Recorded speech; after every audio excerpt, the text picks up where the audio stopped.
सभी बोलो बोलो। पीठ को अधिकार है ये। जवाब तो नहीं, जवाब का तो कोई मतलब ही नहीं है। माननीय सभापति लेकिन आपको महोदय, अपनी बात कहना है, कह लीजिए। सभापति महोदय, आपने सहमति, आपका धन्यवाद करते हैं। बाकी 20 मिनट तो वैसे ही बीत गई, तब तक तो बात सारी आ जाती नहीं है। देंगे।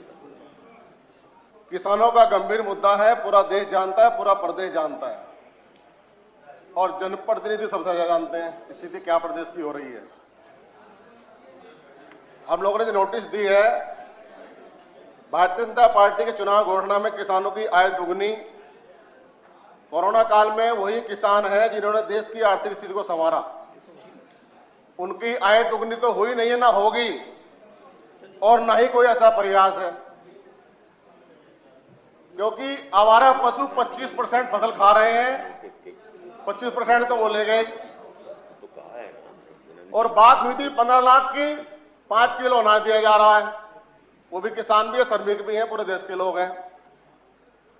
पेट्रोल के दाम कहां पहुंच गए आप भी जानते हैं, हम भी जानते हैं। डीजल के दाम कहां पहुंचे, किसान खुशहाल कहां से होगा। गैस का सिलेंडर आज 900 रुपए का हो गया, वो भी किसान चलाता है। पूरे प्रदेश का किसान त्राही त्राही कर रहा है, ये सरकार भी जानती है और हम भी जानते हैं, पूरा देश जानता है।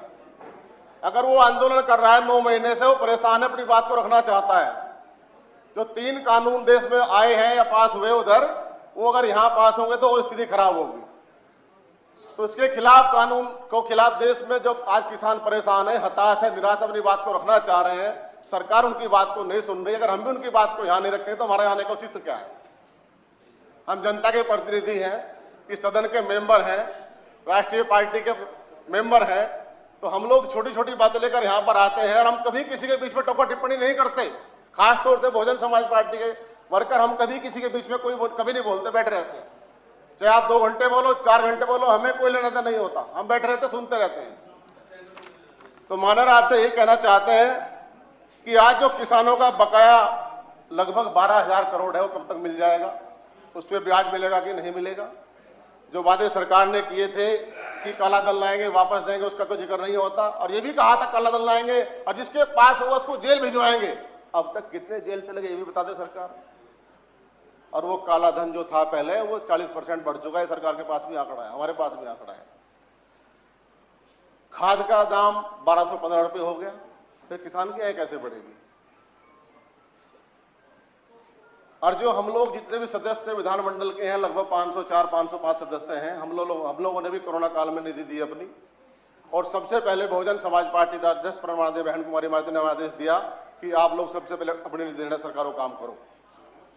आज हम सरकार से पूछना चाहते हैं कि जो निधि सब लोगों ने दी है, उसके बाद जो 200 हैंडपंप मिलते थे 3 साल से, वो नहीं मिल रहे हैं। ये लगभग मिला के, और तनख्वाह भी कट रही है, लगभग 4,000 करोड़ रुपए का धन बैठता है। इस धन को सरकार कहां ले गई, प्रोग्राम तो फिर आ गया है।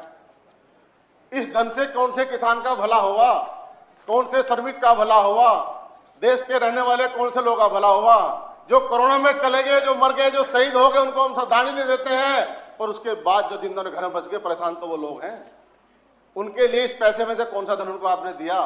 1 साल स्कूल नहीं खुले, क्या सरकार ने बच्चों की फीस माफ करी। 1 साल स्कूल नहीं चले, स्मार्ट कह रहे थे पढ़ाई मोबाइल फोन से होगी। किसी घर में 4 बच्चे, 3 बच्चे, मोबाइल तो एक ही है, कोई नहीं पढ़ पाया मान्यवर, फीस सब दे रहे हैं। क्या सरकार ने फीस माफ करी। क्या सरकार ने बिजली का बिल माफ करा किसानों का, सबका पैसा तो सबने दिया है। हम सरकार के पैसे की बात नहीं कर रहे हैं, हम उस पैसे की बात कर रहे हैं जो सब जनप्रतिनिधियों ने सरकार को दिया है। 1 साल का पूरा जो जनता के बीच में खर्च करना 3 करोड़ रुपए, वो हमने सारा सरकार को दिया। हैंडपंप खत्म हो गए, तनख्वाह हमारी कटी, पर वो पैसा गया कहां, उसका खर्च कहां हुआ, ये सरकार थोड़ा बताए।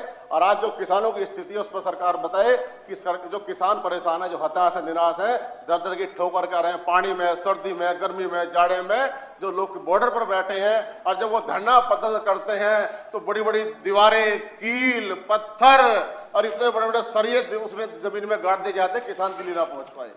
दिल्ली सबकी है, दिल्ली किसी एक की नहीं है। ये तो सब आता जाता रहता है, जो बाकी सिस्टम है। तो आपसे निवेदन करना चाहते हैं, सरकार को कहना चाहता है आपके माध्यम से, जो हमारे प्रदेश का किसान आज परेशान है, जो हताश है, और उसकी अब दिखाई भी देने लगा कि अब क्षेत्र में हो क्या रहा है। किसानों में इतना आक्रोश सरकार को लेकर है कि जनप्रतिनिधि भी आज क्षेत्र में जाने से डर रहे हैं, और ये आपके सामने सबूत भी आ जाएंगे सारे।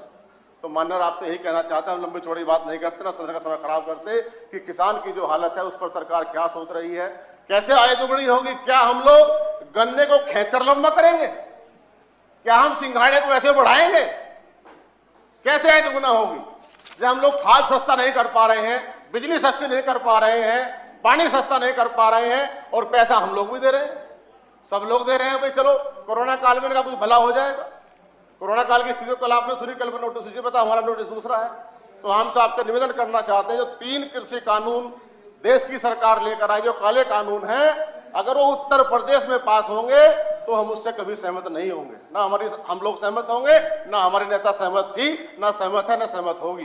तो आपसे कहना चाहते हैं कि आज किसान बदहाल है, परेशान है, अपनी बात के लिए दर दर घूम रहा है, उससे कोई बात नहीं कर रहा है। तो मैं आपसे कहना चाहता हूं कि माहौल खराब ना हो जाए, इसलिए किसानों की बात को सुना जाए, वो भी हमारा अंग है। और किसान इस देश का अन्नदाता है, सब जानते हैं, समाप्त करिए। और अन्नदाता से बात करने को सरकार तैयार नहीं है। तो आपसे निवेदन करना चाहता हूं कि सरकार संवेदनशीलता है दिखाए, और सरकार से ये भी कहना चाहता हूं आपके माध्यम से, जब भी हम कोई बात रखते हैं तो सरकार पिछला आंकड़ा उठा कर ले आती है। 10 साल का, 15 साल का तुमने क्या? अरे भाई, सरकार तो आज आपकी है, जिम्मेदारी आपकी है, जवाबदेही भी आपकी है, और काम भी आपको करके दिखाना को जनता ने आपको चुना है। पिछली बातों को भूल जाओ, किसने क्या किया। अगर हमने गलती करी है तो आज हम यहाँ हैं, हम मानने को तैयार हैं। आप उधर हैं तो अच्छी बात है, कुछ अच्छा काम तो करिए। आप बार बार यही बात कहते हैं कि पिछले सरकार में ये हुआ, उस सरकार में ये हुआ। उस सरकार की बात करोगे तो उसमें तो पूरा दिन लग जाएगा, फिर हम भी बताएंगे हमने क्या किया। उत्तर प्रदेश के इतिहास में माननीय बहन कुमारी मायावती जी ने गन्ने का रेट अगर बढ़ाया 80 रुपए क्विंटल, तो सबसे पहले बहुजन समाज पार्टी ने बढ़ा, कोई हद तक बढ़ा नहीं पाया पूरे प्रदेश में। बहुत सारी सरकारें आई, बहुत सारी सरकारें गई, हम आपके बीच में कभी नहीं बोलते। जब आप बोलते हैं चुपचाप सुनते हैं। आप भी बोल रहे हैं पहली बार ये हुआ, पहली बार ये लाल किला में क्या पहली बार। और देश के पूर्व प्रधानमंत्री चौधरी चरण सिंह, किसानों के मसीहा, उनके नाम से एक एयरपोर्ट था लखनऊ के अंदर, उसके ऊपर भी आपने अडानी का नाम लिखवा दिया। और इससे फालतू क्या करो किसानों के लिए? कितना अपमान करोगे? सब आप बेचने में लगे हैं। लाल किला पहली बार बिक रहा है, एयरपोर्ट पहली बार बिक रहे हैं, LIC पहली बार बिक रही है। तो आपके माध्यम से यही बात सरकार से कहना चाहता हूं कि स्थिति बहुत खराब है, विस्फोटक है। किसानों के हित में बात करिए, किसानों की समस्या को हल करिए, किसानों के बारे में सोचिए। मान्यवर, महंगाई बहुत बढ़ रही है। जब महंगाई बढ़ रही है तो किसान की आय दुगनी कैसे होगी? कैसे आय दुगनी किसान की होगी?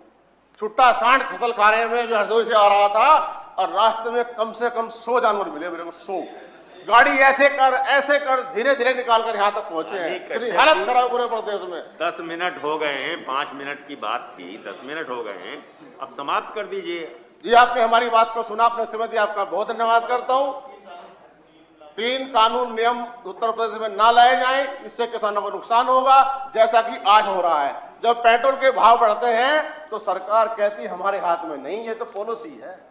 अगर 3 कानून भी पास हो गए, सरकार तब भी यही कहेगी अब हमारे हाथ में कुछ नहीं, ये तो पॉलिसी है। दाम घटे या बढ़े, ये तो वो लोग जाने जिनको हमने बेच दी, जिनको हमने दे दी। ये तो अडानी जाने, अंबानी जाने, या और लोग जाने जो सरकार के हमदर्द हैं, जो सरकार के दोस्त हैं, जो सरकार को चला रहे हैं। फिर वही फैसला लेंगे, फिर हम लोग तो सर पकड़ के रोने का काम ही करेंगे। तो हमारे किसान अगर हताश होंगे, निराश होंगे, तो हम सब परेशान होंगे। किसान से व्यापारी जुड़ा है, किसान से श्रमिक जुड़ा है, किसान से हर आदमी जुड़ा हुआ है। तो किसान की भलाई के लिए हम लोग नोटिस लेकर आए हैं। मान्यवर, स्थिति विस्फोट पूर्ण है। मैं आपसे चाहता हूं, इस पर चर्चा कराने की मांग करना चाहता हूं। बहुत बहुत धन्यवाद।